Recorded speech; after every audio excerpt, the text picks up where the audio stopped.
नमस्कार, संसद टेलीविज़न में आपका स्वागत है। मैं हूं अखिलेश सुमन और आप देख रहे हैं हमारा खास कार्यक्रम स्पेशल रिपोर्ट। स्पेशल रिपोर्ट के इस अंक में हम आपको दिखा रहे हैं हिंद प्रशांत क्षेत्र के महत्व के बारे में, हिंद प्रशांत क्षेत्र की रणनीति के बारे में और क्या रिश्ता है भारत का हिंद प्रशांत से, इसके बारे में।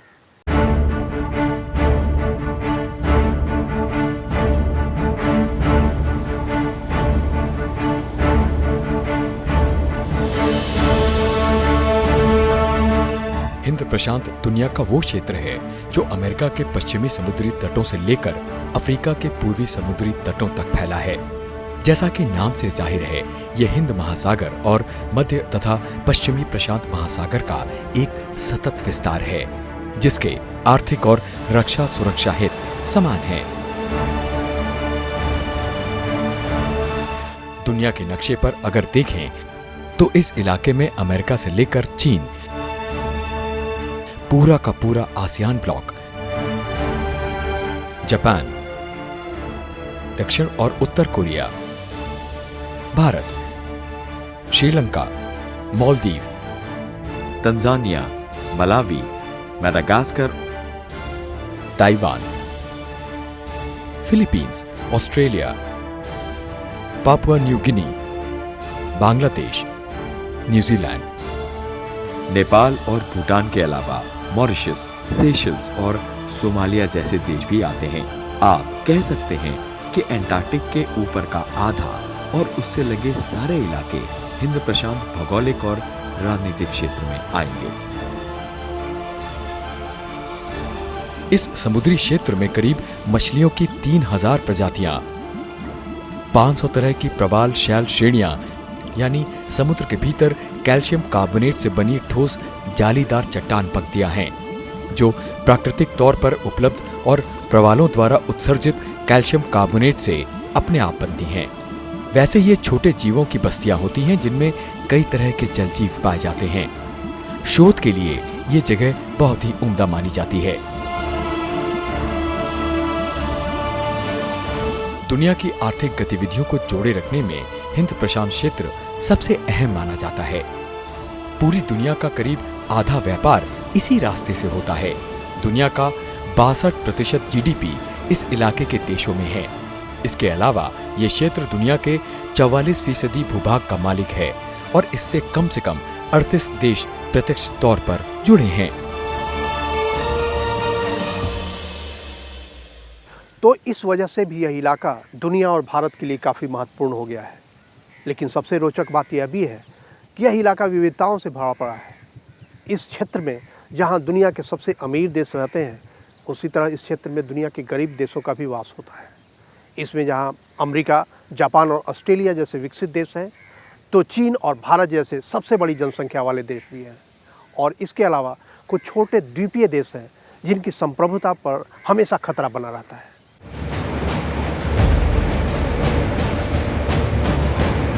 ऐसी तमाम खूबियों के चलते ये क्षेत्र रणनीतिकारों की नजरों में रहा है। 1920 के दशक में जर्मन विशेषज्ञ कार्ल ओशोफर ने सबसे पहले इंडो पैसिफिक शब्द का इस्तेमाल किया था, जिसे हम हिंदी में हिंद प्रशांत कहते हैं। उनकी 4 मशहूर पुस्तकें geopolitics of Pacific Ocean, building blocks of geopolitics, geopolitics of pan ideas और German cultural politics in the Indo Pacific space 1924, 1928 और 1939 में एक के बाद एक प्रकाशित हुई। उन्होंने इस क्षेत्र में ब्रिटेन, अमेरिका और पश्चिमी यूरोप के औपनिवेशिक दबदबे के खिलाफ भारत और चीन जैसी उपनिवेशवाद विरोधी ताकतों की जर्मनी के साथ एकजुट होने की कल्पना की थी। कार्ल हॉसॉफर ने 1924 के करीब उन्होंने ये आइडिया इंडो पैसिफिक का दिया था, जिसमें उन्होंने देखा कि जो ब्रिटिश और अमेरिकन डोमिनेशन है उस रीजन में, उस डोमिनेशन को कैसे कम किया जाए, उस सिलसिले में उन्होंने ये इंडो पैसिफिक का एक समझ रखा था, जिस कॉन्सेप्ट से उन्होंने सोचा था कि वहाँ पे एंटी कॉलोनियल मूवमेंट्स को बढ़ावा दिया जाए और जो इवेंचुअली जो इनका कॉलोनियल डोमिनेशन था उसको दूर कर सकते हैं। तो ये जर्मनी का जो जियोपॉलिटिकल डिलेमास थे उस वक्त, जर्मनी मैरीटाइम पावर नहीं था और उस पावर को बढ़ाने के लिए उनका एक ये बहुत ही अहम सोच था, जिसपे बाद में ऑफ कोर्स कोई कार्रवाई नहीं हुआ था। इससे पहले मार्को पोलो ने 13वीं शताब्दी में दक्षिण पूर्व एशिया से चीन, भारत और हिंद महासागर और पर्शियन गल्फ से होते हुए कई देशों की यात्रा की थी और बताया था कि कैसे चीन से उत्पाद सोमालिया और इरिट्रिया जैसे पूर्वी अफ्रीका के देशों तक पहुंचते थे। इसलिए चीन की भी हिंद प्रशांत में पुरानी रुचि रही है। 15वीं शताब्दी आते आते चीन ने इसी मंशा से हिंद महासागर में स्थायी मौजूदगी बनाने की कोशिश की थी और अपने विख्यात नौसैनिक कमांडर ज़ेंग हे को भेजा था। पूर्व विदेश सचिव विजय गोखले ने हाल ही में प्रकाशित अपनी पुस्तक the long game how Chinese negotiate with India में इस बात का खुलासा किया है कि चीन ने हाल ही में हिंद महासागर में अपने इस योद्धा के नौवहन का प्रदर्शन करना शुरू कर दिया है, जिसमें केरल के बंदरगाहों को भी दिखाया गया है। इसके माध्यम से चीन हिंद प्रशांत और मलक्का स्ट्रेट में अपनी मौजूदगी को वैध ठहराने का प्रयास कर रहा है।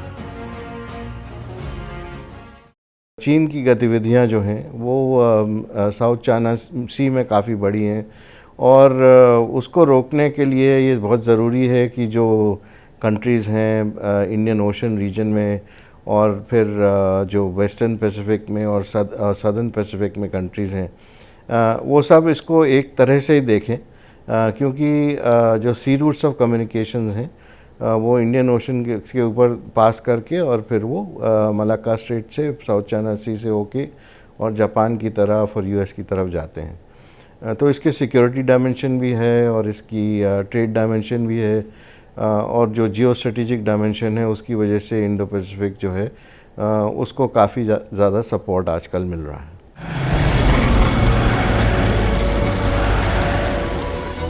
दूसरे विश्व युद्ध में जापान ने भी दक्षिण पूर्व एशिया और हिंद महासागर में अपने प्रभाव को बढ़ाने की कोशिश की थी। जाहिर है किसी भी विस्तारवादी या महत्वाकांक्षी ताकत के लिए हिंद प्रशांत काफी अहम रहा है। चूंकि जापान इस मामले पर पहले से ही संजीदा था, इसलिए सन 2007 आते आते वहां हिंद प्रशांत मुद्दा फिर से जोर पकड़ने लगा। जापान के तत्कालीन प्रधानमंत्री शिंजो आबे जब अगस्त 2007 में भारत आए तो उन्होंने भारतीय संसद को संबोधित करते हुए बृहत्तर एशिया की बात कही और बताया कि हिंद और प्रशांत महासागर के मिलन से पूरे इलाके में विकास और सुरक्षा का नया दौर शुरू हो सकता है, लेकिन ये भी जोड़ा कि इसके लिए सागरों का स्वतंत्र रहना जरूरी है। इससे पहले जापान और पूरी दुनिया के लिए ये इलाका एशिया पैसिफिक यानी एशिया प्रशांत था, लेकिन तब इस परिभाषा में भारत शामिल नहीं था और ये भूल सुधार किया अमेरिकी राष्ट्रपति डोनाल्ड ट्रंप ने सन 2017 में और नई परिभाषा के साथ इंडो पैसिफिक यानी हिंद प्रशांत की घोषणा की। हालांकि इसकी भूमिका उनके तत्कालीन विदेश मंत्री रेक्स टिलरसन ने पहले ही तैयार कर दी थी। यूनाइटेड स्टेट्स की नज़र में एशिया पैसिफिक रीजन जो था वो अलग था और उसकी जो कमांड थी सैनिक कमांड वो भी अलग थी। उसके बाद जो अफ्रीका के साथ में कमांड थी वो भी डिफरेंट थी और मिडल ईस्ट के लिए उनकी एक और दूसरी नेवल कमांड थी। तो इस तरह से उन्होंने दुनिया का बंटवारा किया हुआ था। लेकिन जब से इंडो पैसिफिक का कॉन्सेप्ट आया है तो दबाव बढ़ा है कि यूनाइटेड स्टेट्स इसको एक ही कमांड के अंदर रखे और इसीलिए अभी दो साल पहले ही ये चेंज हुआ है यूनाइटेड स्टेट्स में। और आप बात कर रहे हैं इंडो पैसिफिक टर्मिनोलॉजी की, तो ईस्ट एशिया समिट जो है वो 2014-2015 तक एशिया पैसिफिक ही यूज़ किया करते थे। उसके बाद कुछ कंट्रीज़ ने इंडो पैसिफिक के रेजोल्यूशंस प्रपोज़ करने शुरू किए इस लैंग्वेज के साथ में। पहले चीन की तरफ से उसकी तरफदारी नहीं थी, लेकिन धीरे धीरे चूँकि सारे जो देश थे आसियान के वो भी इस टर्मिनोलॉजी को यूज़ करने लगे अपने भाषणों में और रेफरेंसेस में। तो इस तरह से जो रेजोल्यूशन निकल के आए उसमें ये टर्मिनोलॉजी ज़्यादा पॉपुलर होने लगी और बाद में धीरे धीरे इसके चलते चीन को भी इसको एक्सेप्ट करना पड़ा। 21वीं शताब्दी में हिंद प्रशांत के विचार को एक भारतीय डॉक्टर गुरप्रीत एस खुराना ने भी प्रतिपादित किया था, जो भारत के जाने माने थिंक टैंक IDSA से जुड़े थे। जनवरी 2007 में IDSA ने अपनी पत्रिका स्ट्रैटेजिक एनालिसिस में डॉक्टर खुराना का आलेख छापा। आलेख का शीर्षक था security of sea lines, prospects of India Japan cooperation. निश्चित तौर पर हिंद प्रशांत की अवधारणा ने भारत को इसके केंद्र बिंदु में ला खड़ा किया है। प्रधानमंत्री नरेंद्र मोदी ने समुद्री क्षेत्र के महत्व को समझते हुए 12 मार्च सन 2015 को सागर डॉक्ट्रिन को अपने भाषण में शामिल किया। ये महासागरीय क्षेत्र से जुड़े सभी देशों की सुरक्षा और विकास को सुनिश्चित करने की पहल थी। सागर का मतलब security and growth for all in the region, जिसका मकसद चीन की आक्रामक महत्वाकांक्षाओं के बीच संसाधनों के वैश्विक उपयोग को बढ़ावा देना था। सनत रहे कि दक्षिण चीन सागर पर चीन के कब्जे की कोशिश आधुनिक विश्व के लिए एक बड़ी चुनौती है। सुरक्षा परिषद का स्थायी सदस्य होने के बावजूद चीन न तो संयुक्त राष्ट्र की बात मान रहा है और इस मामले पर बनी संयुक्त राष्ट्र की संस्था अनक्लॉज के निर्णयों को भी नकार रहा है। इसके विपरीत भारत ने पिछले कुछ वर्षों से बांग्लादेश के साथ चले आ रहे ऐसे ही विवाद को हल करने में अनक्लॉज के फैसले को सम्मानपूर्वक मान लिया था। यूनाइटेड नेशंस ने अनक्लॉज की कन्वेंशन जो जारी करी थी 1982 में, तो उसके तहत एक नियम बनाए गए थे। सी की टेरिटोरियल ज्यूरिसडिक्शन है, वो हम सभी देशों को उसके हिसाब से ही चलना है। चीन ने अपने हिस्टोरिकल क्लेम्स आगे करे हैं और उन्होंने कहा है कि ट्रंग हे के ज़माने से जो 16वीं शताब्दी थी, तो उस समय चीन के जो फ्लोटिलास थे वो साउथ चाइना सी में आया जाया करते थे और ये जो आइलैंड्स हैं इनके ऊपर चीन की ज्यूरिसडिक्शन है। तो उन्होंने एक 9 डैश लाइन जिसको बोलते हैं वो डिपिक्ट करी। उसके तहत साउथ चाइना सी का काफ़ी हिस्सा वो उनकी ज्यूरिसडिक्शन के अंडर है और उसको उन्होंने धीरे धीरे अपने पासपोर्ट्स में भी दिखाना शुरू कर दिया। अब ये 9 डैश लाइन जो है इसको लेकर एक विवाद उठा और उसके बाद फिलीपींस ने इंटरनेशनल कोर्ट में इसका केस दायर किया और 2016 में जो जजमेंट आई उसके हिसाब से चीन के क्लेम्स इलीगल हैं, लेकिन चीन ने उस जजमेंट को नज़रअंदाज कर दिया और आगे चलकर धीरे धीरे उन्होंने काफ़ी सारे जो डिस्प्यूटेड आइलैंड्स हैं उनके ऊपर कब्ज़ा कर लिया और कब्ज़ा करने के बाद अपनी पॉपुलेशन वहाँ भेज दी और बैटरीज और रेडार्स और जो एंटी एयरक्राफ्ट गन्स हैं वो वहाँ पर उन्होंने स्टेशन कर दिए और चाइनीज़ मेनलैंड से रेती ला कर के उस आइलैंड्स को आर्टिफिशियली बड़ा कर दिया। तो इस तरह की गतिविधियाँ चीन 2011 से लगातार करता चला आ रहा है और उसके बाद उन्होंने अपनी जो फ़िशिंग बोट्स हैं उनको आर्म करना शुरू कर दिया और इसको कहते हैं ग्रे जोन टैक्टिक्स। तो करीब 100 से लेकर 200 के करीब जो इस तरह की बोट्स होती हैं वो दूसरों की टेरिटरी में भेजकर वहाँ पर फ़िशिंग करना शुरू कर देते हैं। उसकी जब अपोजिशन होती है तो उनके गनशिप्स और वॉरशिप्स वहाँ पहुँच जाते हैं और बोलते हैं ये हमारी ज्यूरिसडिक्शन है। तो ये ज़्यादती का जो मामला है इसके चलते चीन के अगेंस्ट अपोजिशन बना है और 5 कंट्रीज़ का तो वैसे ही डिस्प्यूट है। कभी कभी इंडोनेशिया की टेरिटरी में भी चीन घुसपैठ कर बैठता है। उसके बाद जापान के साथ सेनकाकू आइलैंड्स पे एक डिस्प्यूट है जिसमें चीन जापान की टेरिटरी को भी अपना क्लेम मानता है, उसके ऊपर अपना क्लेम मानता है। वहाँ भी इसी तरह के टैक्टिक्स अप्लाई करे जा रहे हैं। इन हालातों में 1 जून सन 2018 को प्रधानमंत्री नरेंद्र मोदी ने सिंगापुर में आयोजित शंग्रीला डायलॉग में ऐतिहासिक भाषण दिया, जिसमें उन्होंने इंडो पैसिफिक यानी हिंद प्रशांत को लेकर अपनी 7 सूत्री अवधारणा का काफी विस्तार से वर्णन किया। इस अवधारणा के केंद्र में था सहयोग आधारित एशिया। प्रधानमंत्री नरेंद्र मोदी ने अपनी हिंद प्रशांत की अवधारणा में नियम आधारित व्यवस्था, क्षेत्र के सभी देशों की सार्वभौमिकता और भौगोलिक अखंडता के साथ समानता की अवधारणा पर भी जोर दिया, लेकिन ये भी साफ किया कि ये एकरूपता किसी देश के खिलाफ नहीं, बल्कि इस इलाके के देशों को डराने धमकाने की प्रवृत्ति के खिलाफ है।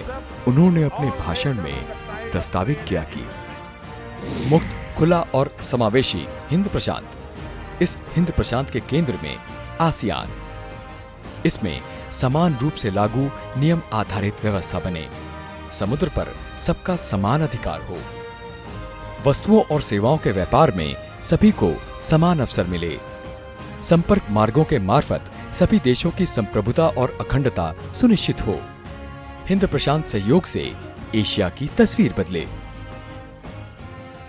India does not see the Indo-Pacific region as a strategy or as a club of limited members, nor as a grouping that seeks to dominate. And by no means do we consider it as directed against any country. We should all have equal access as a right under international law to the use of common spaces on the sea and in the air. That would require freedom of navigation, unimpeded commerce, and peaceful settlement of disputes in accordance with international law. Asia of rivalry will hold us all back.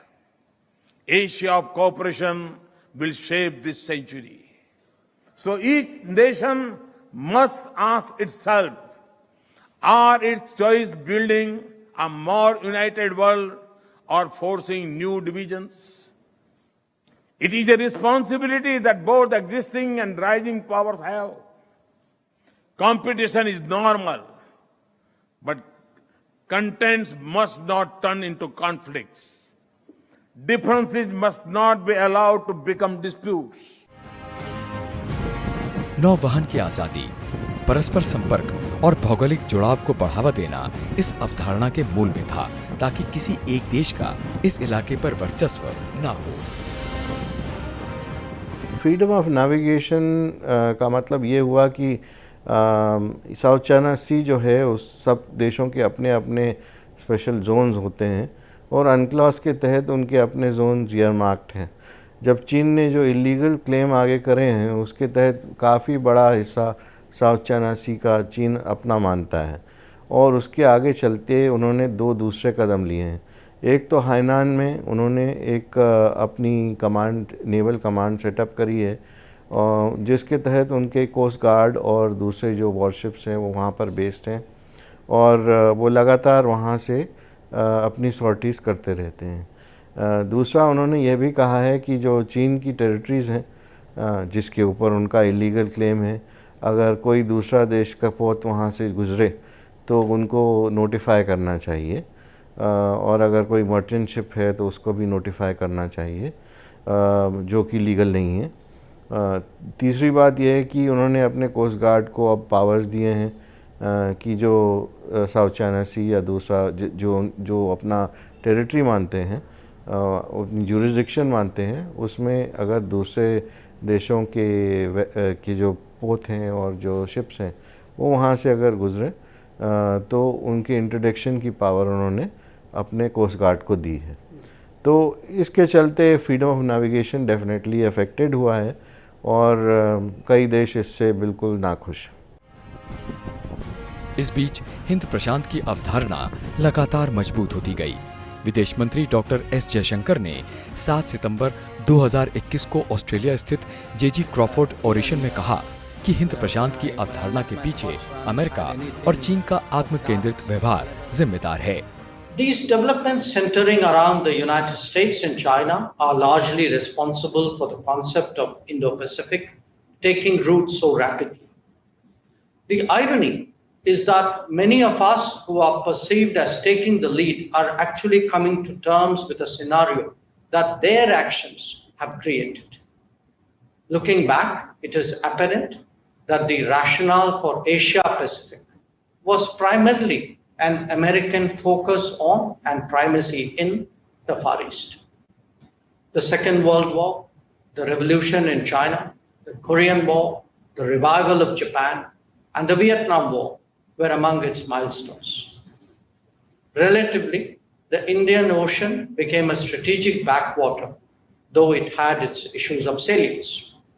However, as the world globalized and various powers, especially China, started developing a footprint beyond their traditional areas of activities, the separation of the Indian and Pacific Oceans was less and less tenable.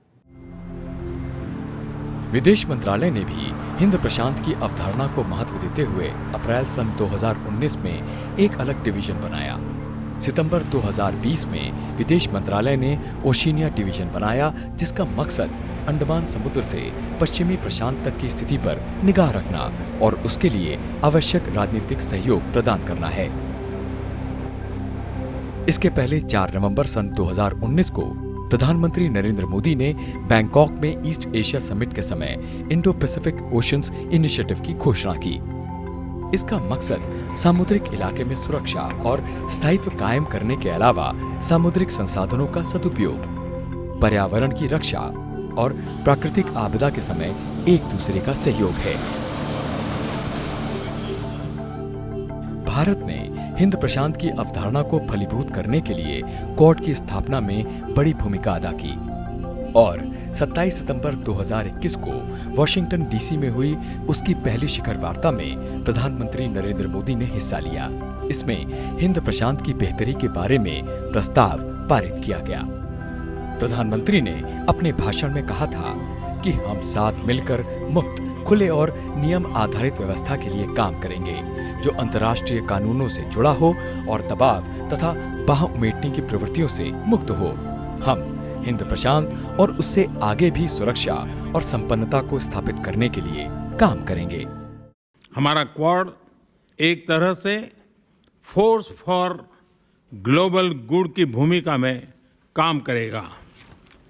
मुझे विश्वास है quad में हमारा सहयोग Indo Pacific में और विश्व में शांति और समृद्धि सुनिश्चित करेगा।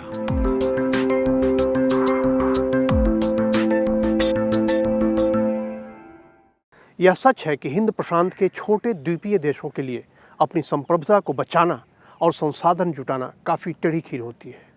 लेकिन भारत, दुनिया का सबसे बड़ा लोकतंत्र, दुनिया की दूसरी सबसे बड़ी जनसंख्या, भारत के लिए हिंद प्रशांत से क्या फ़ायदे हैं? रणनीतिक फ़ायदा, राजनीतिक फ़ायदा या आर्थिक लाभ? आइए देखते हैं। विशेषज्ञों का कहना है कि हिंद प्रशांत भारत के लिए अवसरों की नई सौगात ला सकता है। रणनीतिक तौर पर भारत को नए मित्र मिलेंगे, साख बढ़ेगी, समुद्र में स्थित छोटे छोटे द्वीपीय देशों के साथ संपर्क बढ़ेंगे। ये पारस्परिकता के आधार पर हमारी सामुद्रिक सुरक्षा के सहयोगी बनेंगे। इंडो पैसिफिक में सबसे पहला जो भारत को एक गेन समझ लीजिए वो ट्रेड और इन्वेस्टमेंट में है। उससे साथ में कनेक्टिविटी जुड़ी हुई है, क्योंकि भारत की कई सारी योजनाएं हैं जिससे कि हम हमारा जो नॉर्थ ईस्ट है और भारत का जो कोस्ट है वो साउथ ईस्ट एशिया से जुड़ जाए और आगे पैसिफिक तक चला जाए। आज जो इंडो पैसिफिक का कॉन्सेप्ट है और एक्ट ईस्ट पॉलिसी है, उसमें Korea, Australia, New Zealand, Pacific islands, Japan, ये सभी इंक्लूडेड हैं, क्योंकि इससे जो हमारी एक्ट ईस्ट पॉलिसी है उसका दायरा बढ़ चुका है। हिंद प्रशांत में दुनिया के सभी प्रमुख देशों की रुचि बढ़ी है, लेकिन भारत इस क्षेत्र में अकेला बड़ा लोकतांत्रिक देश है जिसके पास आवश्यक क्षमता और संभावना दोनों है। अमेरिका, ऑस्ट्रेलिया, जापान, फ्रांस और ब्रिटेन सभी ने हिंद महासागर की अपनी अपनी डॉक्ट्रिन्स बनाई हैं, लेकिन भारत को सभी साथ लेकर चलना चाहते हैं। इंडिया के कई सारे जियो इकोनॉमिक इंटरेस्ट हैं। इंडिया नहीं चाहता कि इस रीजन में कोई दूसरे पावर का बहुत ही डोमिनेंस हो, पर्टिकुलरली फ्री ट्रेड और फ्री शिपिंग वगैरह के पॉइंट ऑफ व्यू से इंडिया चाहता है कि कैसे ये एक फ्री एंड इंडिपेंडेंट इंक्लूसिव एक इकोनॉमिक जोन रहे। इंडिया के सिक्योरिटी इंटरेस्ट भी है और वो चाहता है कि कोई दूसरे पावर इस रीजन पे डोमिनेट ना करें। विदेश मंत्री एस जयशंकर ने अपनी किताब दी इंडिया वे में इन बातों को विस्तार से बताया है। हिंद प्रशांत में सहयोग से भारत की सुरक्षा, व्यापार, पड़ोसियों के साथ संबंध और शांतिपूर्ण विकास में मदद मिलेगी। नौवहन और उड़ान की आजादी से भारत के व्यापार और निवेश को बढ़त मिलेगी। दुनिया के सभी देशों ने कोरोना काल में देखा है कि वस्तु निर्माण और व्यापार पर चीन का एकाधिकार सा है। ऐसे में आपूर्ति श्रृंखला यानी सप्लाई चेन के विकेंद्रीकरण यानी डिसेंट्रलाइजेशन की बात चल रही है, जिसका फायदा मोटे तौर पर भारत को मिलेगा। हिंद महासागर में भारत की ताकत पहले से ही बनी हुई है और प्रशांत महासागर तक इसके विस्तार से भारत का प्रभाव एक बड़े इलाके में पड़ेगा। इससे भारत का आर्थिक प्रभाव बनेगा, भारत में रोजगार के अवसर पैदा होंगे और छोटे छोटे देशों को भी भारत की उपस्थिति से सहायता और बल मिलेगा। भारतीय पासपोर्ट की भी ताकत और भारत का महत्व भी इससे बढ़ेगा। तो संसद टीवी के इस खास कार्यक्रम में कैमरा पर्सन राज ठाकुर के साथ दिल्ली से मैं अखिलेश सुमन।